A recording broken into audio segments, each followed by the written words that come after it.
जो आपके सदस्य लड़े थे चुनाव, श्री जयनाथ सिंह जी जो हमारे पूर्व जिलाध्यक्ष हैं, श्री राम सूरज राजभर जी, श्री प्रशांत सिंह जी, श्री मनोज यादव जी, ब्लॉक प्रमुख तरवा, ब्लॉक प्रमुख अजमतगढ़, ब्लॉक प्रमुख हरैया, ब्लॉक प्रमुख कोयलसा, ब्लॉक प्रमुख पवई, ब्लॉक प्रमुख मोहम्मदपुर, ब्लॉक प्रमुख मार्टिनगंज, ब्लॉक प्रमुख फिलरियागंज, ब्लॉक प्रमुख महाराजगंज, हमारे ब्लॉक प्रमुख रानी की सराय, ब्लॉक प्रमुख जहानागंज, ब्लॉक प्रमुख सठिया, ब्लॉक प्रमुख पलना।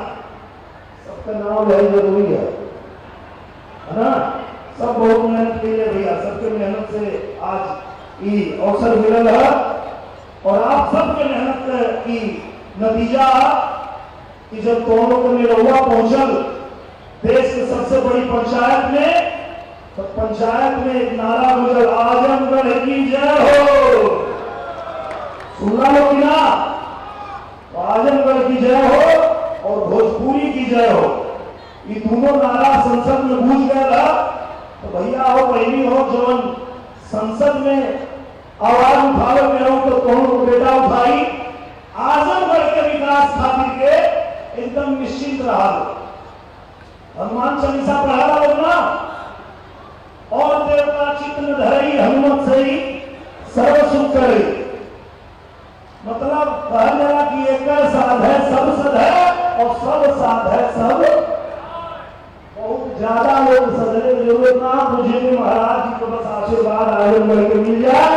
आजमगढ़ के विकास की केहू रोकना पाए और आजमगढ़ जैसे आज गोरखपुर चमकत है, जैसे आज बनारस चमकत हो, वैसे ही आजमगढ़ चमक जाए। तो बस मुझे महाराज जी के चरणों में प्रणाम करते हुए मैं अपनी वाणी को विराम देता हूँ। आप सबको धन्यवाद देता हूँ कि आप लोग यहाँ उपस्थित हुए और मुझे महाराज जी के स्वागत में आप यहाँ जितने लोग आए हैं सबको प्रणाम करता हूँ। मंच पर बैठे हुए सभी जितने हमारे पार्टी के कार्यकर्ता से लेकर जितने हमारे पदाधिकारी जो हैं, वरिष्ठ नेता जो हैं, सबको प्रणाम करता हूँ। यहाँ सामने भी जो लोग बैठे हैं हमारे भैया, आप सब लोगों ने बड़ी मेहनत किया भैया, सबको प्रणाम। और आप सबको प्रणाम करते हुए मैं अब बाधा नहीं करूंगा और सीधे सीधे मैं चाहूंगा कि पूज्य महाराज जी आप लोगों को जो सौगात देने के लिए आए हैं वो सौगात आप लोगों को मिल जाए। माता की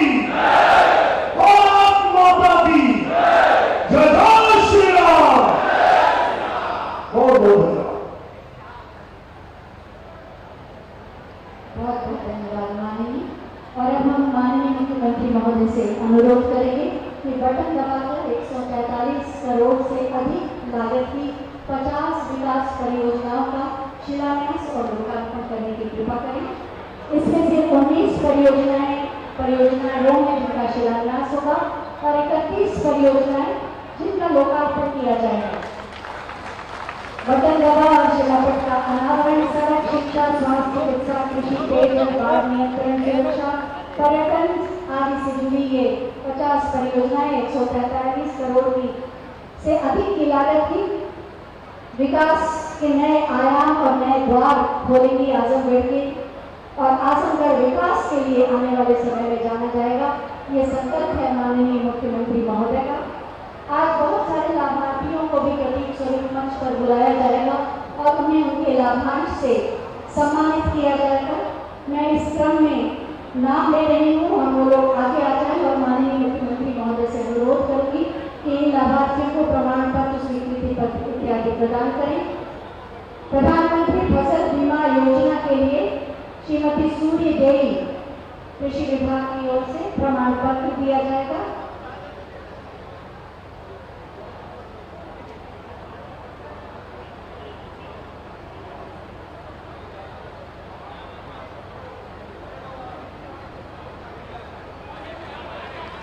श्री सुभाष चंद्र प्रमाण पत्र प्रधानमंत्री फसल बीमा योजना का कृषि विभाग द्वारा। श्री सुभाष चंद्र। कृषि यंत्रों को खरीदने के लिए चाबी श्रीमती तारा देवी को कृषि विभाग की ओर से कृषि यंत्र की चाबी। श्रीमती अंकित देवी जी को भी कृषि यंत्र की चाबी। राष्ट्रीय ग्रामीण आजीविका मिशन के 1 लाख का डेमो चेक भीमराव अंबेडकर स्वयं सहायता समूह की पूनम जी को, राजा सुहेलदेव स्वयं सहायता समूह की कुसुम जी को भी 1 लाख का डेमो चेक। आपकी तालियों के बिना सब कुछ फीका सा लगता है। मुख्यमंत्री आवास योजना के लिए स्वीकृति पत्र दिए जाएंगे। स्वीकृति पत्र श्रीमती बदामी, मुख्यमंत्री आवास योजना का स्वीकृति पत्र श्रीमती मीना, प्रधानमंत्री आवास योजना शहरी के लिए चाबी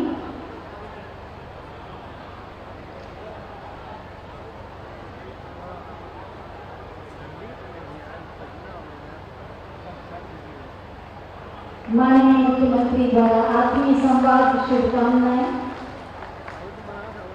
प्रधानमंत्री आवास योजना शहरी के लिए चाबी अनीता प्रजापति और फिर पीएम स्वनिधि योजना का डेमो चेक बुद्धूराम जी को।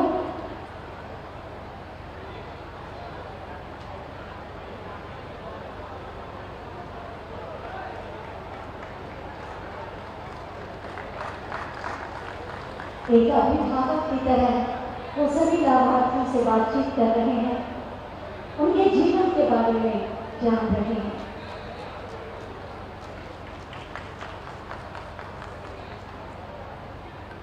पीएम स्वनिधि योजना का डेमो चेक 20,000 का बुद्धूराम जी को। मुख्यमंत्री युवा स्वरोजगार योजना के लाभार्थी श्री प्रमोद कुमार यादव जी को 10 लाख का चेक। तालियां भी 2 से अनुपात में हो जाइए। ओडीओपी के लिए श्री राजधानी यादव जी को 10 लाख का demo check. Motorcycle with I box के लिए स्वीकृति पत्र श्री दयाराम जी।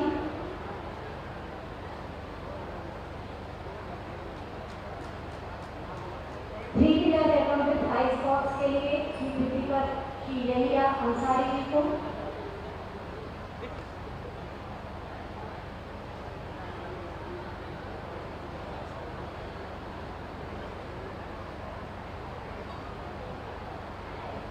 सभी से संवाद माननीय मुख्यमंत्री जी का और मुस्कुराते हुए ढेर सारा आशीर्वाद उनके खुशहाल जीवन के लिए। Golden card, Ayushman golden card दिया जा रहा है। ममता निगम, जय भारत, इन्हें भी आयुष्मान गोल्डन कार्ड दिया जा रहा है।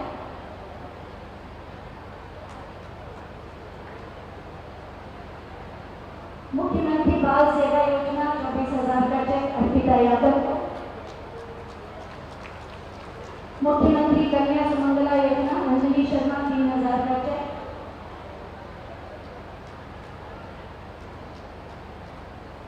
घरौनी प्रमाण पत्र जयराम जी को।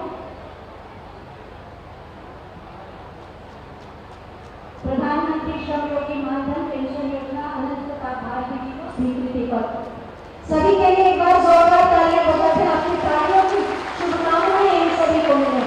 बहुत बहुत धन्यवाद माननीय मुख्यमंत्री महोदय। सबका साथ, सबका विकास, सबका विश्वास और सबके प्रयास के मूल मंत्र के साथ आजमगढ़ को विकास की नई पहचान देने के लिए संकल्पबद्ध है माननीय मुख्यमंत्री माननीय श्री योगी आदित्यनाथ जी। मैं बहुत ही आदर के साथ माननीय मुख्यमंत्री महोदय से अनुरोध करूंगी कि एक बार फिर हमारा मार्गदर्शन करें और अपने आशीर्वचनों से हमें अनुग्रहित करें। आपकी जोरदार तालियां।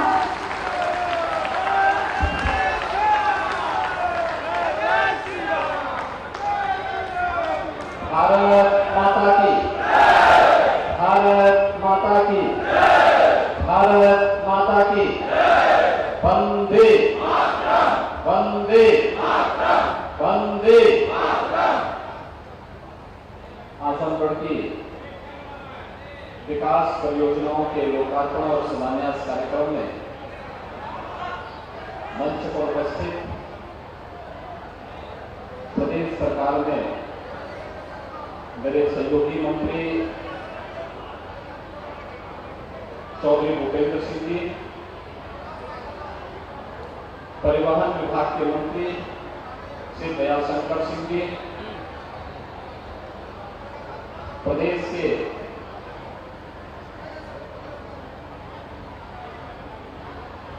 पर्यटन विभाग के मंत्री श्री दयाशंकर मिश्रा दयालु जी, कारागार विभाग के राज्य मंत्री श्री सुरेश राही जी, आपके लोकप्रिय सांसद श्री दिनेश लाल यादव निरोवा जी,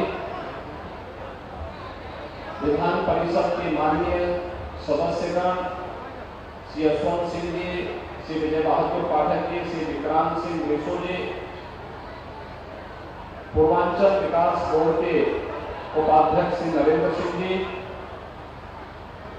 पूर्व सांसद और भारतीय जनता पार्टी की प्रदेश की उपाध्यक्ष श्रीमती नीलम सोनकर जी, पूर्व विधायक श्रीमती वंदना सिंह जी,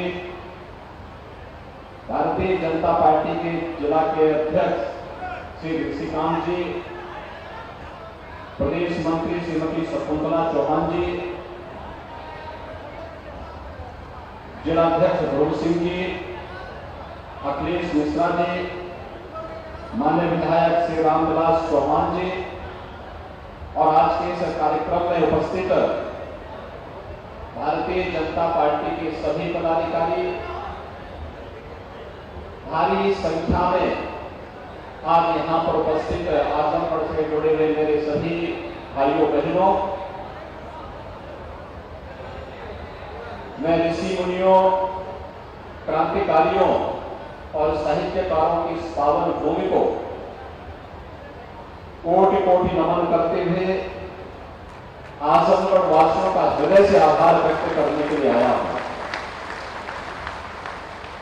कि आप सबने अभी हाल ही में संपन्न हुए उपचुनाव में लोकसभा की सीट पर भारतीय जनता पार्टी के प्रत्याशी और लोकप्रिय भोजपुरी अभिनेता श्री दिनेश लाल यादव जी को यहां से विजयी बना करके देश की सर्वोच्च पंचायत में भेजा है। इससे आजमगढ़ की पहचान बदली है और आजमगढ़ के बारे में लोगों की अच्छी धारणा बनी है और इससे उत्तर प्रदेश का मान भी बढ़ा है। और इसलिए आप सबका हृदय से अभिनंदन करते हुए मैं धन्यवाद देने के लिए आज आजमगढ़ में आया हूं। और स्वाभाविक रूप से जब हम लोग आए हैं तो जो आपने एक ऋण हम पर वोट के रूप में लगा दिया है, इस ऋण से ऋण होने के लिए विकास की कुछ परियोजनाओं का शिलान्यास भी और कुछ का उद्घाटन भी करने का तो यहाँ कार्यक्रम हो ही रहा है, लेकिन कुछ नए और भी प्रोजेक्ट आजमगढ़ के लिए बनेंगे।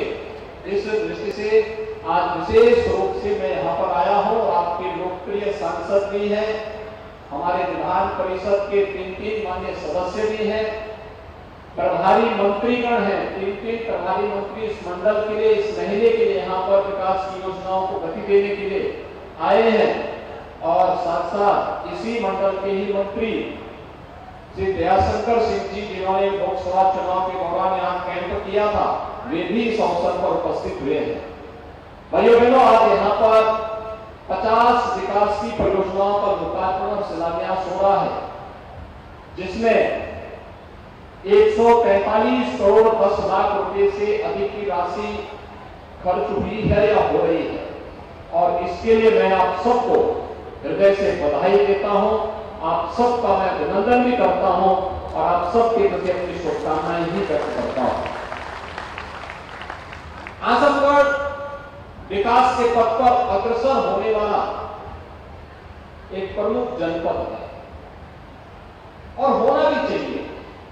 जो पोटेंशियल यहां पर थी, जो प्रतिभा यहां पर थी, वह प्रतिभा राजनीति की संकीर्णताओं के कारण देश के राष्ट्रीय क्षितिज पर उन विभाजनकारी ताकतों का शिकार हो गई, जिसने आजमगढ़ जैसे जनपद के नौजवानों के सामने पहचान का संकट खड़ा किया। याद करिए, आज से 5 वर्ष पहले जब आजमगढ़ का नौजवान आजमगढ़ के बाहर कहीं जाता था, उसके सामने अपनी पहचान को छुपाने के लिए मजबूर होना पड़ता था। उसे कारण था क्योंकि अगर वह बोलता था कि मैं आजमगढ़ से आया हूं, तो भाइयों बहनों, आजमगढ़ के नाम पर उसे होटल में रूम नहीं मिलता था, धर्मशाला में कोई ठहरने के लिए अनुमति नहीं देता था, और कोई अपने मोहल्ले में किराए पर भी नहीं रहने देता था। क्या बीती होगी जो नौजवान इस दौरान आजमगढ़ से बाहर रोजी रोजगार के लिए निकला होगा।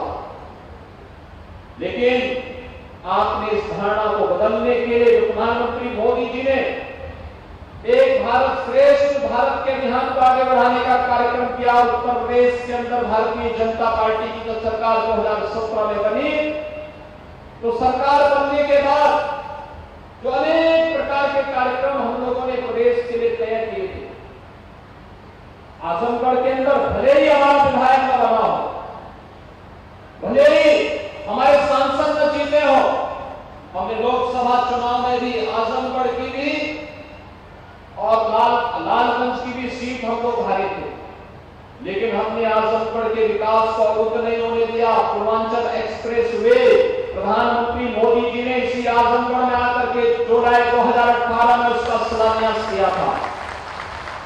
और आज पूर्वांचल एक्सप्रेस वे ने आजमगढ़ के विकास को एक नई गति दे दी है। अब यहां से लखनऊ जाना हो, भाइयों बहनों, मात्र 2 घंटे में आप लखनऊ पहुंच सकते हैं।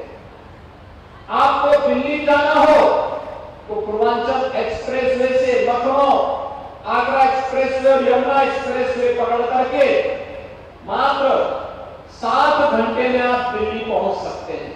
क्या कोई कल्पना करता था कि ये होगा? आजमगढ़ की जो वर्षों से मांग थी कि आजमगढ़ में एक विश्वविद्यालय स्थापित होना चाहिए, कहने के लिए बहुत सारे लोग आजमगढ़ में आए, लेकिन विश्वविद्यालय भी डबल इंजन की सरकार ने आजमगढ़ को दिया। और भाइयों बहनों, आजमगढ़ में महाराज सुहेलदेव के नाम पर विश्वविद्यालय का निर्माण कार्य भी आज युद्ध स्तर पर चलता है।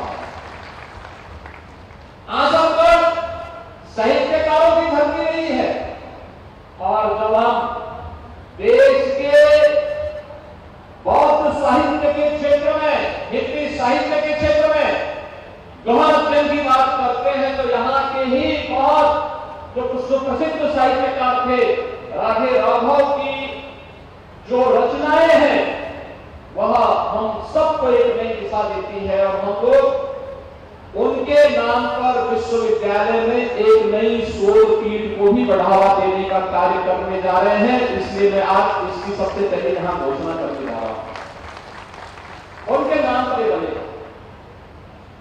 यहां के नौजवानों को इस क्षेत्र में कार्य करने का एक अवसर प्राप्त होगा। बौद्ध साहित्य के बारे में, तिब्बती साहित्य के बारे में उनका जो अध्ययन है, उसको जानने का अवसर प्राप्त होगा। और आजमगढ़ अपनी एक नई छवि के साथ आगे बढ़ता हुआ दिखाई देगा। अभी आपने देखा होगा, मंच पर हम लोगों ने तमाम लाभार्थियों को सम्मानित किया। किसी को प्रधानमंत्री आवास योजना मिला है, किसी को मुख्यमंत्री आवास मिला है, किसी को आयुष्मान भारत का कार्ड मिला है, किसी को राशन कार्ड पोते का राशन कार्ड मिला है,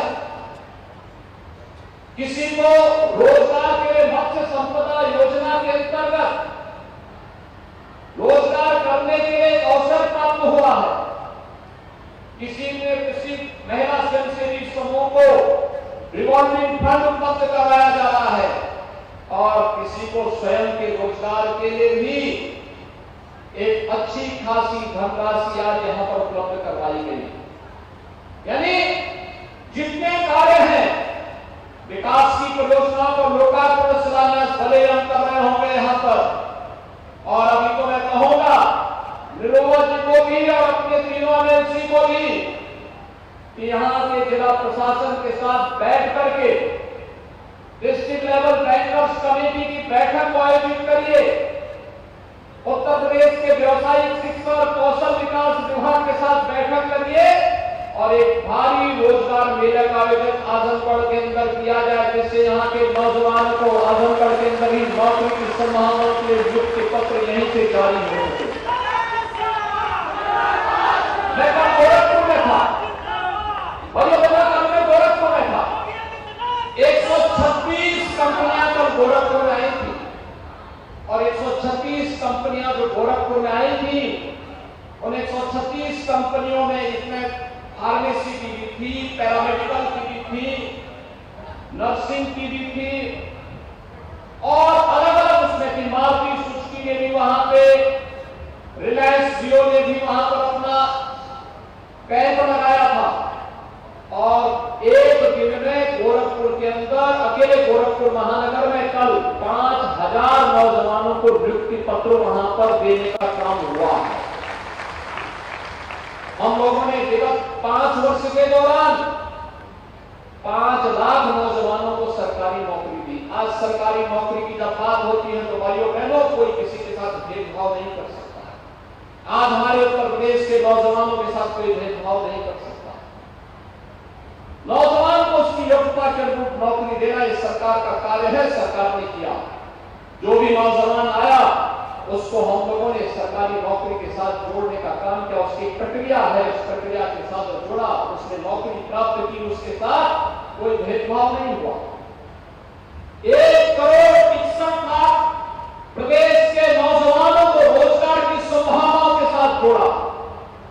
प्रदेश के अंदर कानून व्यवस्था की बेहतर स्थिति ने आज प्रदेश के अंदर रोजगार की संभावनाओं को आगे बढ़ाया।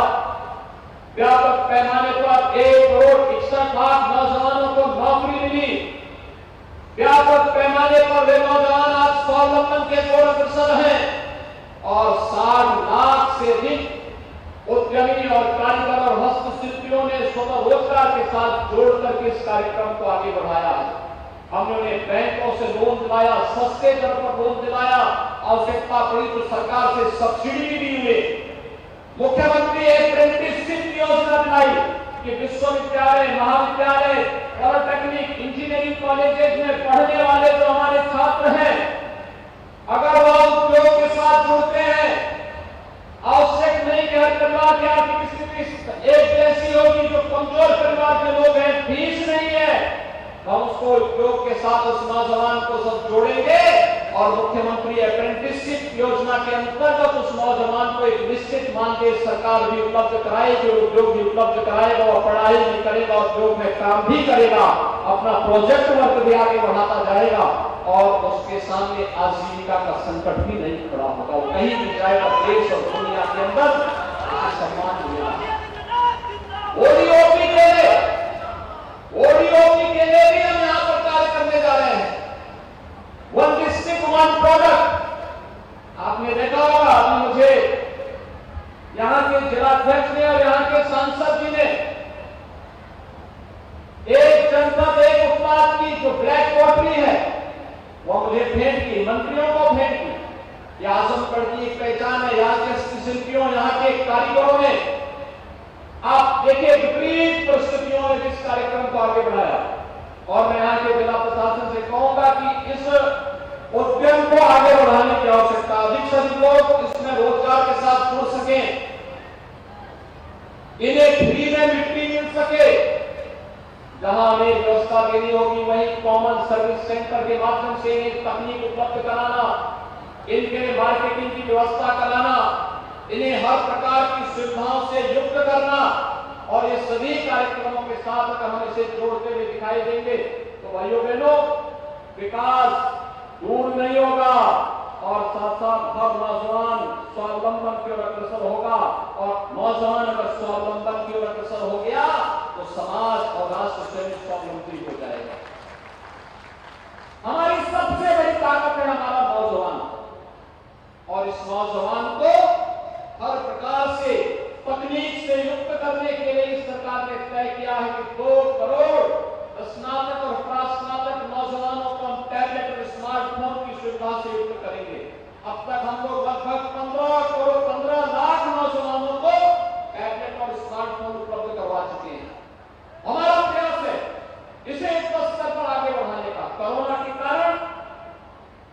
होती है जो हर टैबलेट में स्मार्टफोन पे लगती है वो नहीं उपलब्ध हो पा रही है। प्रोडक्शन थोड़ा धीमा है, अन्यथा तक हम बड़े पैमाने पर नौजवानों को इस सुविधा से युक्त कर सकते हैं, करने की हमारी इच्छा थी। और भाइयों बहनों, हमारा संकल्प है इस कार्यक्रम को हम आगे बढ़ाएंगे और इसीलिए आज यहाँ पर ओडीओपी के लिए कॉमन सर्विस सेंटर की स्थापना का कार्यक्रम युद्ध स्तर पर आगे बढ़े, इसके लिए मैं एमएसएमई विभाग से भी कहूंगा और जिला प्रशासन भी इस प्रकार का एक प्रस्ताव इसको भेजे जिसे ब्लैक पोर्टली के माध्यम से ढेर सारे लोगों को यहाँ पर रोजगार की संभावनाओं के साथ आगे हम बढ़ा सके। यहाँ के नौजवानों को हाई स्कूल और इंटरमीडिएट पास करने वाले नौजवानों के उनकी अपने रुचि के अनुसार कार्य करने का उन्हें अवसर प्राप्त होना चाहिए। आजमगढ़ को उस प्रकार के सेंटर के रूप में विकसित होना चाहिए। इसकी जो छवि खराब की गई थी, इस छवि से उभरने की आवश्यकता है और इसलिए आवश्यक होगा सरकार इस दिशा में प्रयास कर रही है विशेष। और मैं पहुंचाऊंगा जिला प्रशासन इस प्रकार का एक प्रस्ताव दे कि मेडिकल कॉलेज के कैंपस में एक पैरामेडिकल का भी कॉलेज वहां स्थापित हो। पैरामेडिकल के माध्यम से ढेर सारे नौजवानों को प्लेसमेंट की 100% गारंटी देने वाली एक सुविधा। 6 महीने का कोर्स, 1 साल का कोर्स, 2 साल का कोर्स किया, सर्टिफिकेट का कोर्स है और उस कोर्स के माध्यम से उसे तत्काल नौकरी की संभावना। और जब कोर्स प्रारंभ हो हमें प्रयास करना चाहिए कि वहीं पर हम लोग प्लेसमेंट कंपनियों को भी बुला करके उन्हें रोजगार उपलब्ध करवाने की कार्रवाई साथ साथ भी करें। एक बड़ा कार्य हो सकता है। और भाइयों बहनों, अभी तो हम लोग बहुत सीख आने वाले हैं। यहाँ पर आपने भोजपुरी कलाकार को सांसद बना के भेजा है तो स्वाभाविक रूप से कला के क्षेत्र में भी कुछ कार्य होना चाहिए। हम लोग अभी हरिहरपुर जाएंगे कुछ देर बाद और हरिहरपुर की जो संगीत की परंपरा थी जो विश्वविख्यात थी, हरिहरपुर की इस परंपरा को और मजबूती के साथ आगे बढ़ाने के लिए क्या कुछ हो सकता है, आज हम उन संभावनाओं को भी आगे बढ़ाने जा रहे हैं। भाइयों बहनों, मैं आप सबको इस बात के लिए आश्वस्त करने के लिए आया हूं। देखिए, हमारा कोई सांसद और कोई विधायक रहा हो न रहा हो, कोरोना कालखंड में 3 बार मैं आजमगढ़ आया था। आज फिर आजमगढ़ में आया हूं और मैं फिर आपसे कहने के लिए आया हूं। मैं जब मुख्यमंत्री नहीं था तब भी मैं आता था, एक सांसद गोरखपुर का था, लेकिन आजमगढ़ में मैं वैसे धड़ल्ले के साथ आता था। और आज फिर मैं आपके पास आया हूं आपसे कहने के लिए कि आज पूर्वांचल एक्सप्रेसवे यहां के विकास की एक बैकबोन बनने जा रही है। गोरखपुर लिंक एक्सप्रेसवे काफी लगभग 18 से 20 किलोमीटर का दायरा वो आजमगढ़ जनपद में तय करती है। पूर्वांचल एक्सप्रेसवे लगभग 83 किलोमीटर आजमगढ़ जनपद में तय करती है। यानी ये सभी चीजें इस बात को बताती हैं कि विकास इन परियोजनाओं को आगे बढ़ाने से ही हम सबके जीवन में परिवर्तन आएगा। और आज हम लोग जब समीक्षा बैठक करेंगे तो विश्वविद्यालय की प्रगति को भी तेजी के साथ आगे बढ़ाने के लिए क्या कुछ हो सकता है, उसके लिए हम पहले ही 108 करोड़ रुपए की व्यवस्था कर चुके हैं, जिससे तेजी के साथ विश्वविद्यालय के कार्य में किसी भी प्रकार की बाधा न आने पाए और एक भव्य विश्वविद्यालय आजमगढ़ को उनकी भावनाओं के रूप प्राप्त हो सके। इस विश्वास के साथ आज यहाँ पर विकास की ढेर सारी योजनाएं आपको प्राप्त हो रही है और विकास की ढेर सारी योजनाएं के प्रस्ताव यहाँ के माननीय सांसद जी ने, यहाँ के विधान परिषद सदस्यों ने मुझे उपलब्ध कराए हैं। इन सबको हम तेजी के साथ आगे बढ़ाएंगे। इस विश्वास के साथ भाइयों बहनों, मैं आप सबको आज के इस अवसर पर हृदय से बधाई देता हूँ, आपको चुनाव जिताने के लिए हृदय से धन्यवाद देता हूँ और आप सबसे आह्वान करता हूँ। यह देश आजादी का अमृत महोत्सव मना रहा है। आजादी का अमृत महोत्सव का मतलब हम सब सौभाग्यशाली हैं कि देश की आजादी के अमृत महोत्सव के साथ हम सब 75 वर्ष की इस महोत्सव के साथ हमें जुड़ने का सौभाग्य प्राप्त हो रहा है। और 75 वर्ष के सौभाग्य के साथ हम जुड़ रहे हैं। एक प्रधानमंत्री मोदी जी ने देश के लिए कुछ संकल्प दिया। 13 अगस्त से 15 अगस्त के बीच हर घर तिरंगा का कार्यक्रम होना चाहिए। हर घर में तिरंगा लहराना चाहिए। लहराएगा ना तिरंगा? हर घर में हर घर तिरंगा लगाएंगे। सभी लोग सहमत हैं? दोनों हाथ लगा के बोलेंगे मेरे साथ, दोनों हाथ लगा के, भारत माता की। तो 13 से 15 अगस्त के बीच हर घर में तिरंगा लहराना चाहिए। लहराएगा ना? दूसरा, इस दौरान स्थानीय स्तर पर हमारे स्कूलों को, कॉलेजेस को एक अभियान चलाना चाहिए कि हर गांव में, हर कस्बे में कोई ना कोई क्रांतिकारी आजादी की लड़ाई के साथ अपने आप को समर्पित किया था। ज्ञात और ज्ञात उन सभी क्रांतिकारियों के नाम को फिर से हम इतिहास के पटल पर अमृत साहब के रूप में आगे बढ़ाएं। स्कूल कॉलेजेस को इस सोच के साथ जोड़ना चाहिए और उसका एक संकलन अपने विद्यालय स्तर पर, फिर जनपद स्तर पर करवाना चाहिए। एक बड़ा कार्य होगा। प्रभात फेरी निकले, तमाम प्रकार के रचनात्मक कार्यक्रमों के साथ लेखन प्रतियोगिता हो, क्रांतिकारियों के वेशभूषा में फैशन शो हो और भी अनेक कार्यक्रम, लेखन प्रतियोगिताएं का आयोजन हो, वीर रस की, राष्ट्रभक्त से जुड़ी हुई कविताओं का गायन हो। ये तमाम कार्यक्रम तो हमें करने ही चाहिए, लेकिन साथ साथ जब देश आजादी का शताब्दी महोत्सव मना रहा होगा, भाइयों बहनों, जब देश आजादी के 100 वर्ष पूरा कर रहा होगा, उस समय हमें कैसा भारत चाहिए?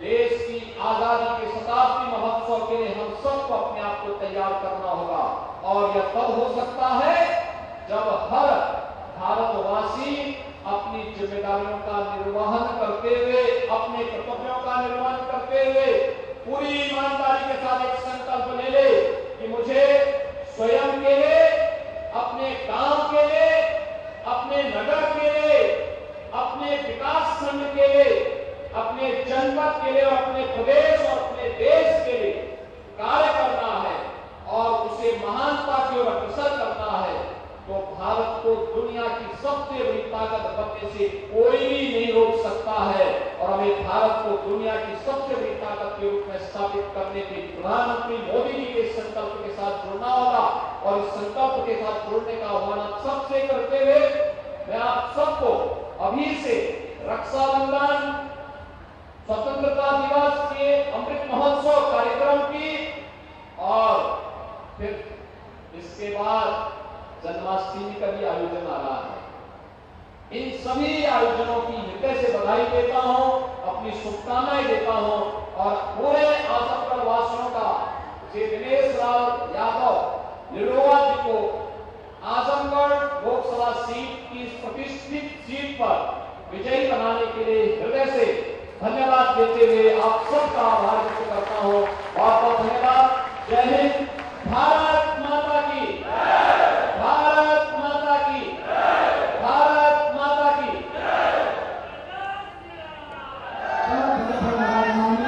आपकी मंगलकामना, मार्गदर्शन और आशीर्वचनों के लिए और अब अंत में अतिथियों के प्रति आभार व्यक्त करने के लिए हम आमंत्रित कर रहे हैं जिलाध्यक्ष आजमगढ़ श्री ध्रुव सिंह जी।